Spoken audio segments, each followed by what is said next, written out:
Cuando hablamos de Edad Media tenemos una idea muy generalizada sobre el tema, pero muchas cosas han cambiado gracias a los nuevos descubrimientos que se han hecho sobre esta época. ¿Te gustaría saber más? Pues quédate aquí en Historia para Todos.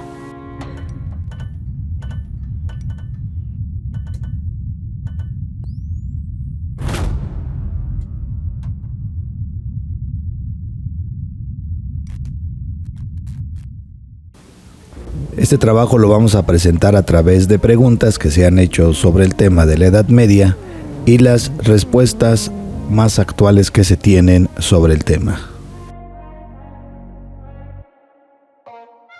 El término Edad Oscura en la actualidad es un concepto considerado ya inexacto. Durante mucho tiempo, mucha gente creyó y generaciones que Europa retrocedió tecnológica, cultural y socialmente tras la caída del Imperio Romano. Pero la razón de esta situación es que no hay una documentación muy exacta con la que se contaba en aquel entonces los historiadores de ese tiempo. Sin embargo, nuevos hallazgos nos muestran que esta interpretación era injusta e incorrecta.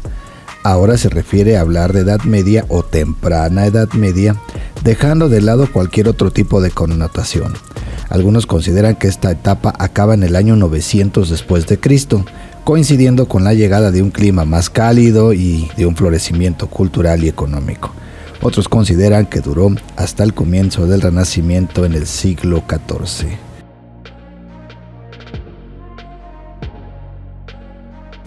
La capital del Imperio Romano fue atacada muchas veces y su caída fue gradual. Esta decadencia económica y social no fue un acontecimiento único.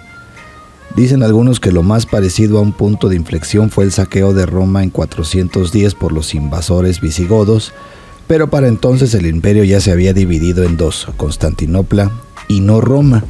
Era la más próspera de las ciudades romanas. El Imperio Romano de Occidente siguió hasta el año 476, cuando el último emperador, Rómulo Augusto, fue obligado a abdicar por Odacro, que se convertiría en el primer rey godo de Italia. Mientras tanto, el Imperio Romano de Oriente o Imperio Bizantino floreció hasta 1453, pero este no consiguió ganancias territoriales significativas en Europa. En su lugar, se extendió por Asia Menor y África del Norte. Mientras tanto, Europa Occidental y Central estaban divididas y dominadas por facciones en guerra como los visigodos, eslavos, ostrogodos, vándalos, anglos y sajones. Para muchos historiadores, esto señaló el comienzo de la Edad Oscura, pero no es tan oscura como dicen algunos.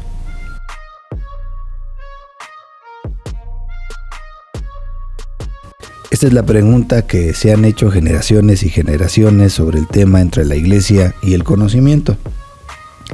La realidad es que los obispos y sacerdotes solo enseñaban a la clase alta a leer y escribir en latín, por lo que los campesinos y casi todas las mujeres estaban alejados de cualquier tipo de educación. Pero esto no significa que fuera una época sin transmisión del conocimiento como tal. En el siglo IX, el emperador Carlomagno, gobernante del Imperio Carolingio, decretó que cada catedral debía tener su propia escuela, al darse cuenta de que la educación era la clave del poder. En última instancia, la Iglesia no obstaculizó el avance del conocimiento, pero sí impuso sus reglas, pero no detuvo el progreso del pensamiento. Por otro lado, hubo tensión con los herejes, aunque será más frecuente en la Baja Edad Media y el Renacimiento. Es decir, que la Iglesia impidió el conocimiento y el libre pensamiento es una idea inexacta que se extendió a partir de la Ilustración en el siglo XVIII.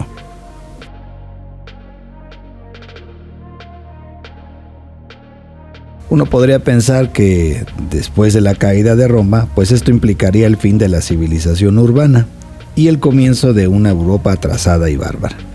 Pero vamos a verlo detenidamente. Es cierto que Roma era una sombra de su antigua grandeza y no era capital desde que el imperio se dividió en dos. A pesar de que el poder político se alejase de Roma, ciudades como Ravenna y Florencia aún prosperaban y mantenían en parte su esplendor de los días del imperio. También es cierto que muchos adoptaron un estilo de vida nómada. Los hunos son el ejemplo más obvio de esta situación. Llegaron desde Asia en el 445 después de Cristo, comandados por Atila. Sus salvajes ataques y su táctica de destruir todo lo que encontraran a su paso, pues impidieron la aparición de nuevos asentamientos significativos en Europa Central y Oriental. Esto sí, fue mucho tiempo. Lo mismo podría decirse de los vikingos del norte de Europa, pero a pesar de su inclinación por robar, crearon los asentamientos de York y Dublín, entre otras ciudades, por así decir. Las hordas germánicas no solían fundar ciudades comerciales, sino fuertes militares. Con todas las luchas que se avecinaban, las ciudades tardaron mucho en desarrollarse, eso también es cierto. Pero en el siglo XIII, ciudades como Londres, París y Colonia se convirtieron en importantes centros para el comercio y los negocios, llegando a ser prósperas áreas urbanas. Como te puedes dar cuenta, hay algunas cosas que ya han cambiado sobre la Edad Media y sobre el pensamiento que teníamos sobre esa época. Si el video te gustó, nos encantaría mucho que nos regalaras pulgar arriba y te suscribas a nuestro canal. Y si te gustó mucho más, que lo compartieras con tus amigos o con tus amigas. Esto fue Historia para Todos.